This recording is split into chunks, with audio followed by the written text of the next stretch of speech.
Blessings and Bliss Collective. Welcome to A Little Bit of Light. This is Ninti. If this is your first time joining me, make sure to subscribe and hit the notification bell so that you will know when I'm posting. And this is a new series that I'm doing. It's called Midday Magic, and I'm just trying to make myself dedicated to coming here for you guys and myself, just to make sure that we spend time with the divine, you know. This is a community that I'm building, and the most important thing is our relationship with self, our relationship with God, and our relationship with spirit. And once you start to develop that, then the true course of your life can take flight. Okay? And so I do like to start with the communion card and the Archangel Raphael. And this is just a card that I keep on my desk side here. And it just reminds me to stay in communion. It reminds me to stay in communion. So if you guys ever need like a little pick me up, if you're feeling low and you don't know why, I encourage you to do the mantra Om. It's like a reset. And it just sets the stage for where you want to be on your spiritual journey. Okay, so if you guys are ready, we're going to get started, and let me do my bell, and we're going to do Om 3 times. And you know, just try to find yourself in a quiet space when you come into the midday magic. All right. Om.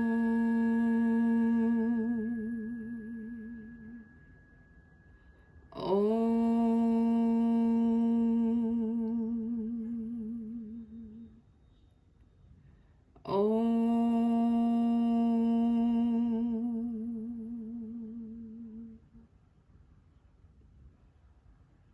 Okay, I'm gonna let that hang for a minute. Let you guys come back. So, thank you guys for joining me again. This is the second week of my series, and I'm definitely gonna keep it going. I found my dice back, so you know, let's see. I don't have enough room on my desk to do this. He's rolling off the desk. Okay. Oh, the 45 came out. So that's the Sovereign, and that's the Hierophant. Okay. And so this is dedication to a higher spirit, to a higher realm. And so I think that's kind of what I'm trying to do here, is I'm trying to be consistent, and I'm trying to be dedicated to my divinity.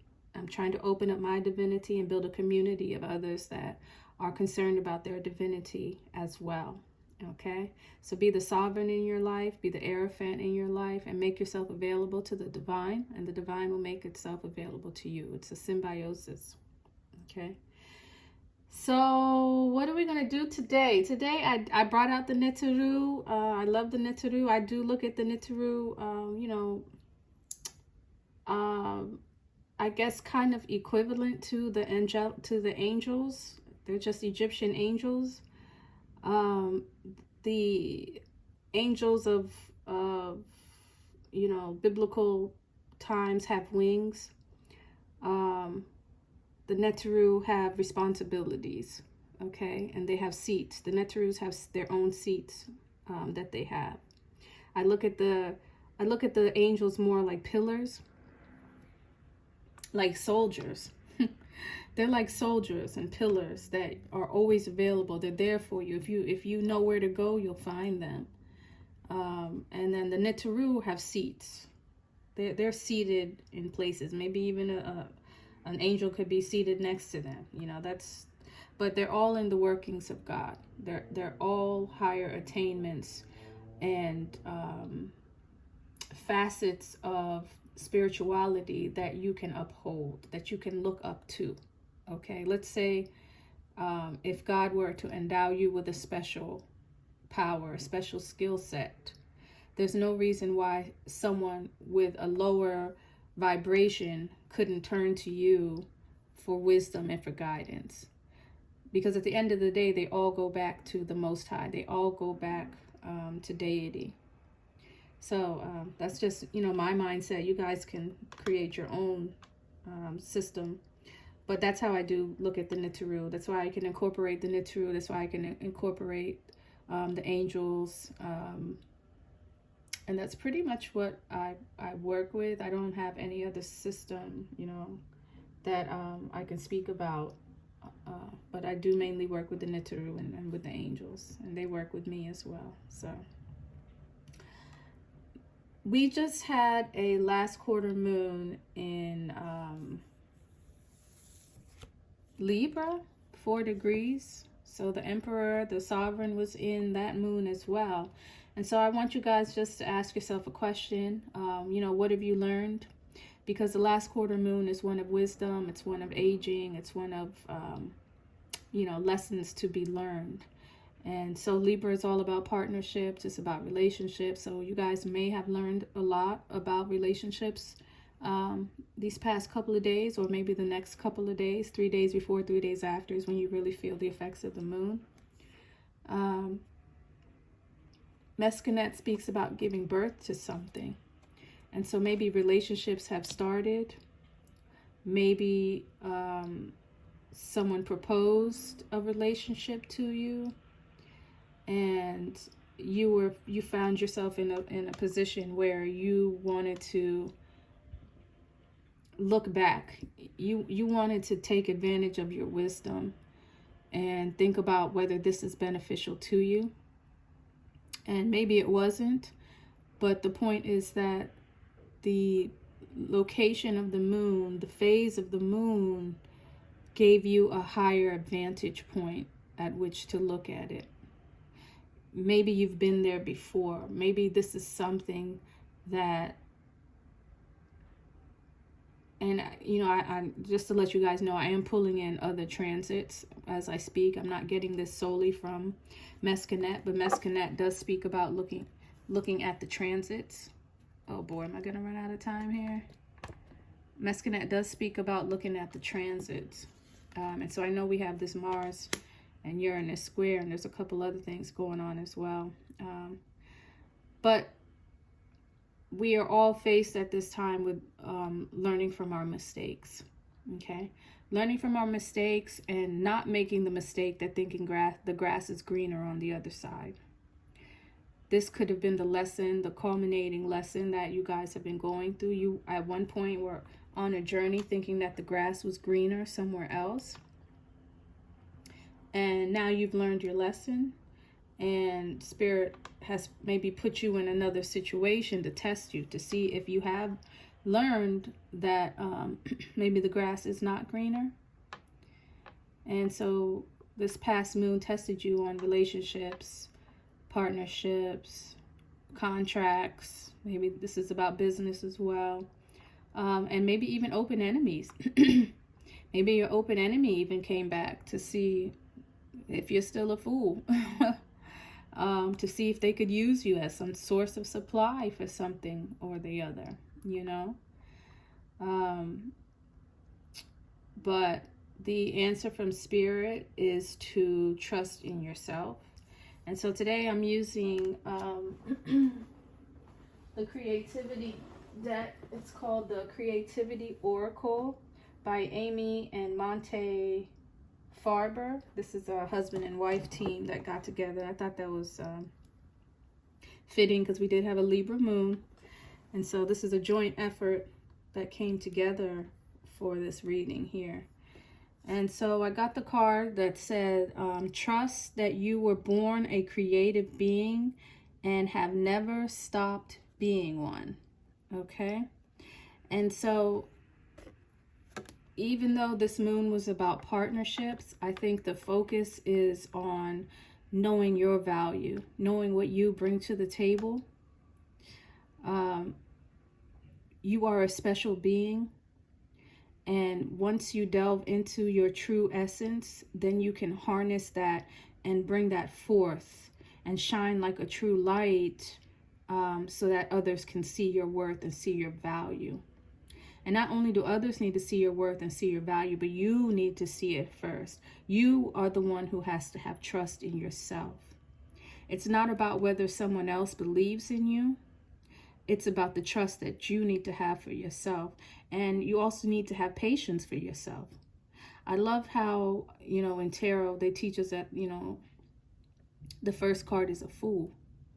And so the first step that you make out, you will feel foolish doing it, but you have to have patience in yourself and trust that the Most High, that deity, gave you everything that you needed to be equipped with what you need to do here on this mission that you're on, this divine mission that you're on, of finding self, of finding your true self, of reuniting with your true self. Okay, so I see the number 14 here. So that's talking about patience. It's talking about getting the right mixtures together to create yourself, to create that new being, that realizes itself. Not the being that was created by other people's eyes. It's great to be great in someone else's eyes, but when you look in the mirror, what do you see? And you need to trust your reflection. Keep looking in that mirror. Find that beauty, find that connection in that mirror when you look at yourself, right? This oracle actually works backwards, where the imagery is different on each card. And so this is just giving me like a meeting of self. This is giving me as though, because the peacock represents a goddess. It's as though, you have always been a goddess. And it's like these two individuals are meeting themselves. And she can see herself in animal form. But it's like an introduction. So reintroduce yourself to your higher state. Reintroduce yourself to the seat that you naturally need to sit on. There's a seat that you need to sit on. We're all the Nitiru. We all aspire to be the Nitiru. And we use the angels' wings to take us high up to the seats that we need. Okay, so birds could be significant. You guys may have feathers. You may be seeing feathers right now. But just listen to the birds. When you hear the birds calling, just know that's a great time to communicate with the divine. That's why you hear the birds chirping first thing in the morning. It's like a reminder to unite, to get in touch with the divine. Okay, so birds are very sacred animals. But there's definitely a reconnection right now. There's definitely a knowledge of self, a growth that we have all gone through or that we're going through. And we definitely have learned some lessons along the way. All right. The next card talks about fear. And so after you trust yourself, or in the process of trusting yourself, you're going to have to deal with fear.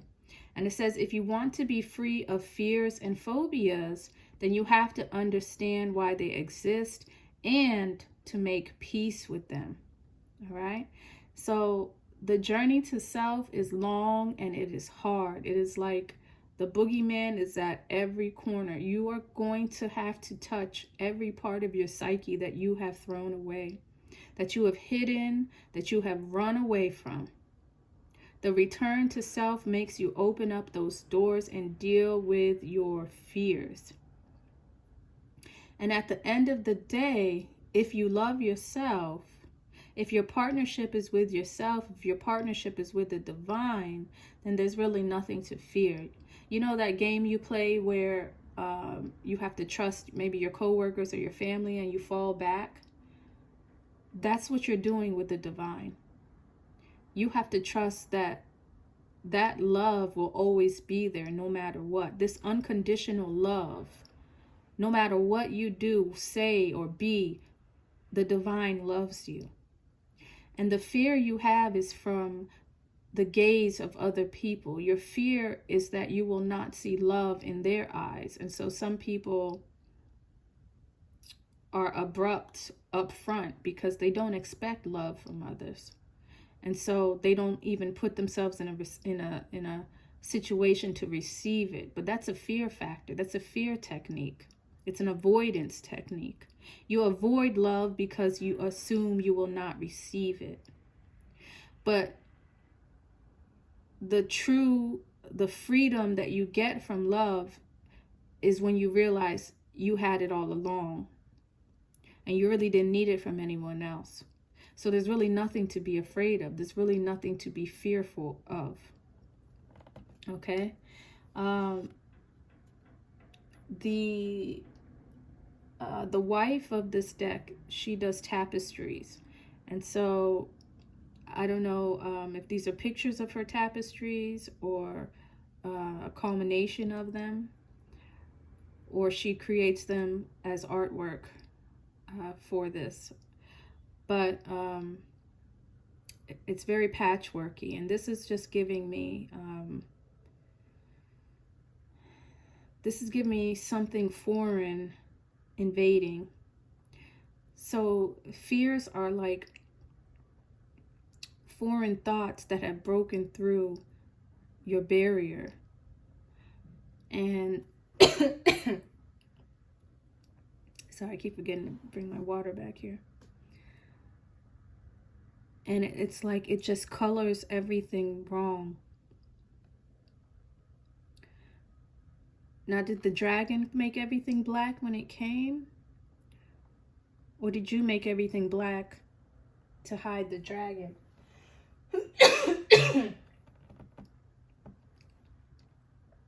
We need to understand that.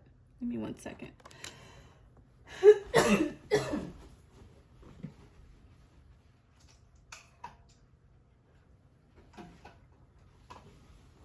Sorry, guys. I haven't had lunch yet.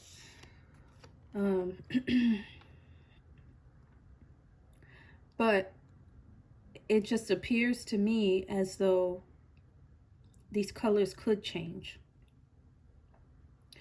These colors could change if you remove this foreign entity. Once you remove the foreign entity, which is the thoughts in your mind that reject love, then this tapestry would change. The scenery would change. The greenery would return. The love in your heart would return. Okay? So definitely you need to have that talk with yourself. You need to meditate. You need to sit quietly and try to understand what your fears are, and you need to tackle them. It's something that's very difficult.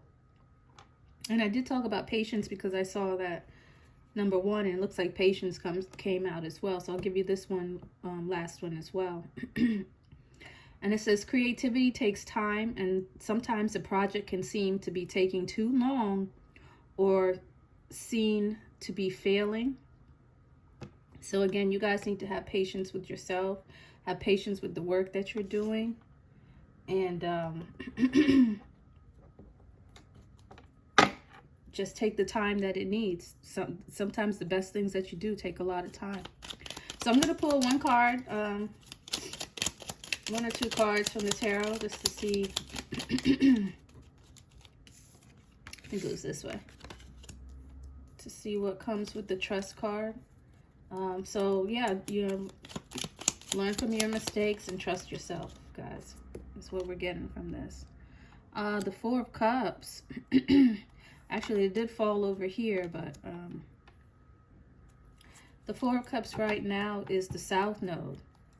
So you guys could be relying on,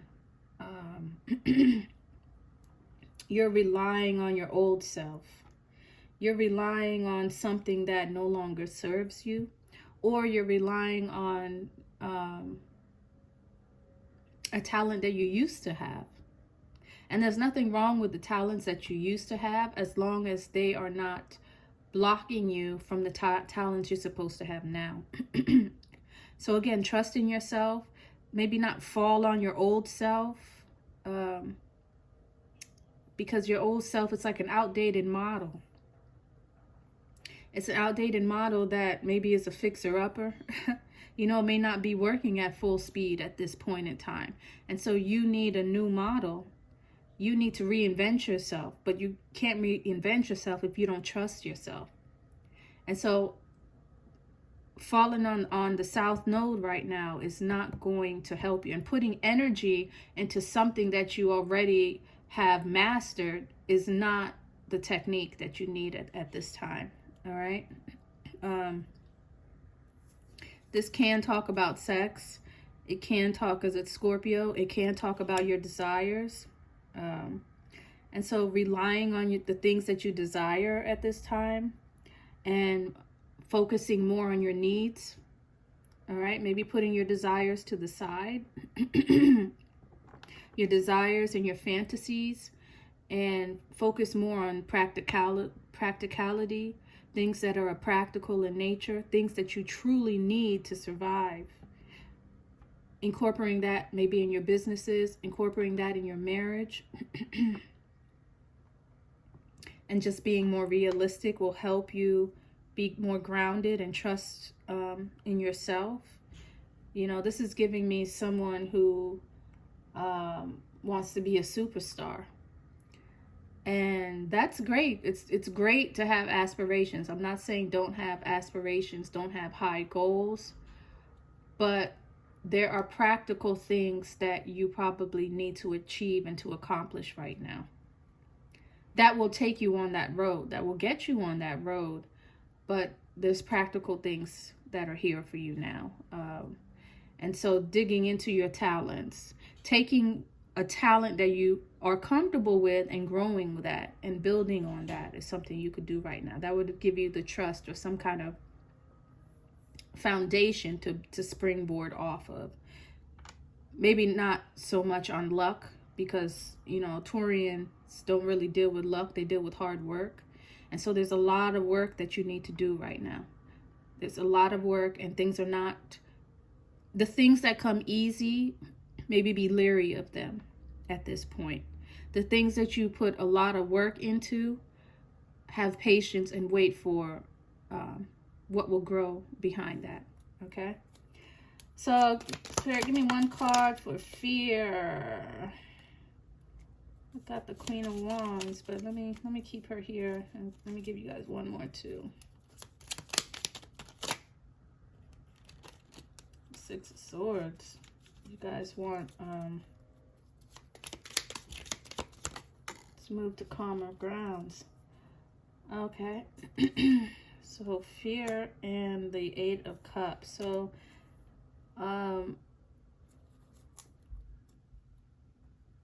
love.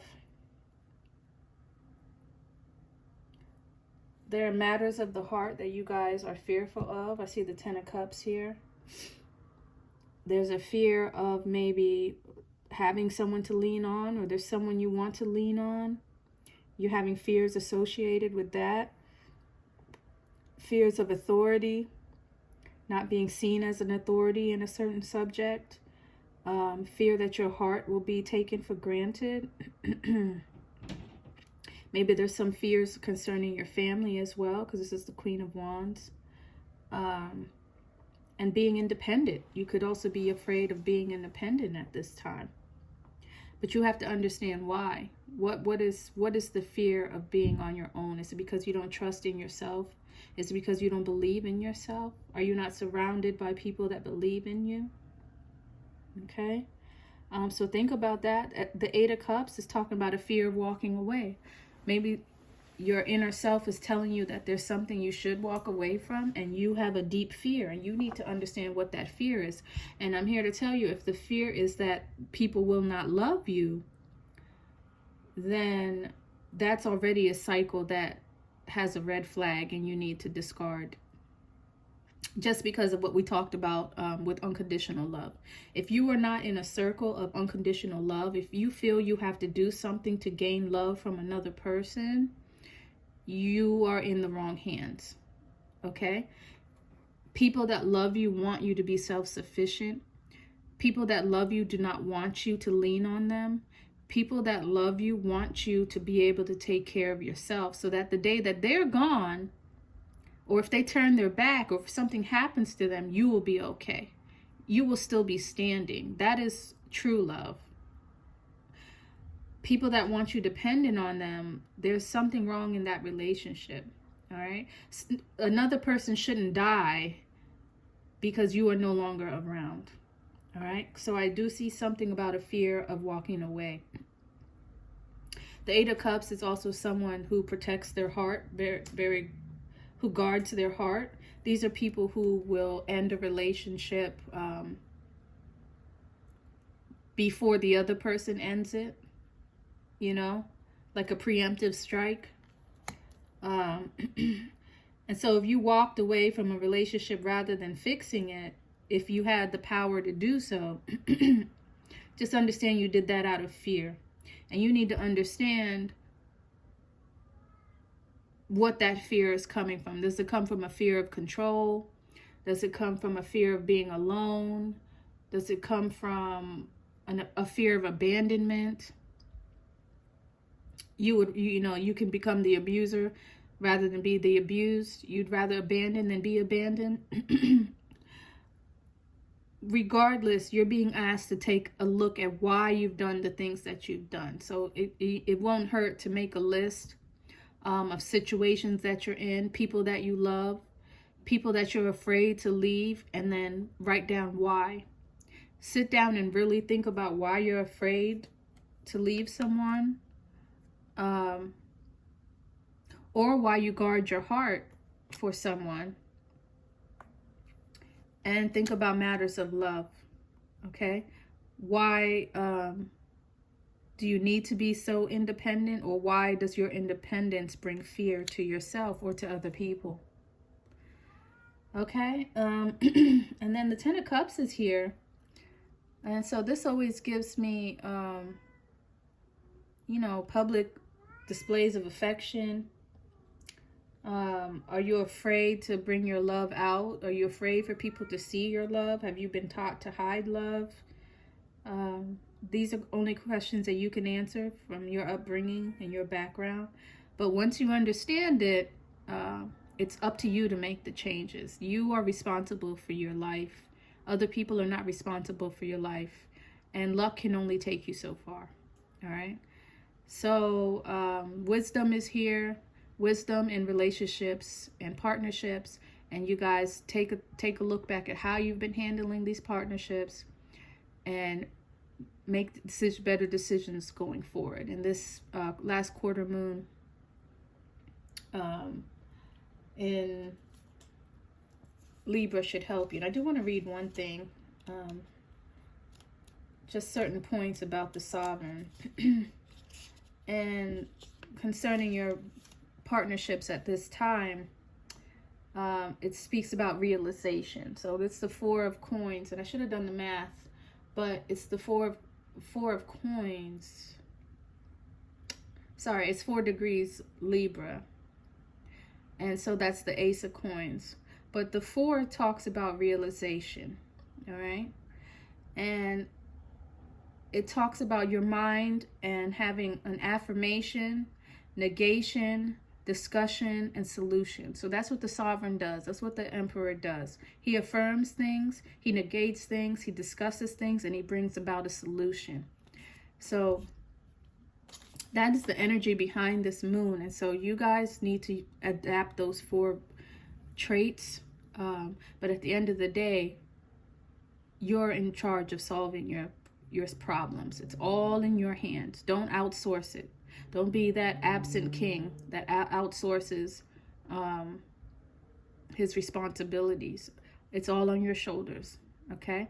So trust yourself, understand who you are in your partnerships, understand your value, and have patience with yourself, and find solutions, okay? So this is a little bit of light, you guys. Thank you for joining me. It's raining out here, and it's so, oh man, I can't tell you the energy in this room. But thank you for joining me. Like and subscribe on your way out. Thanks, guys. Bye.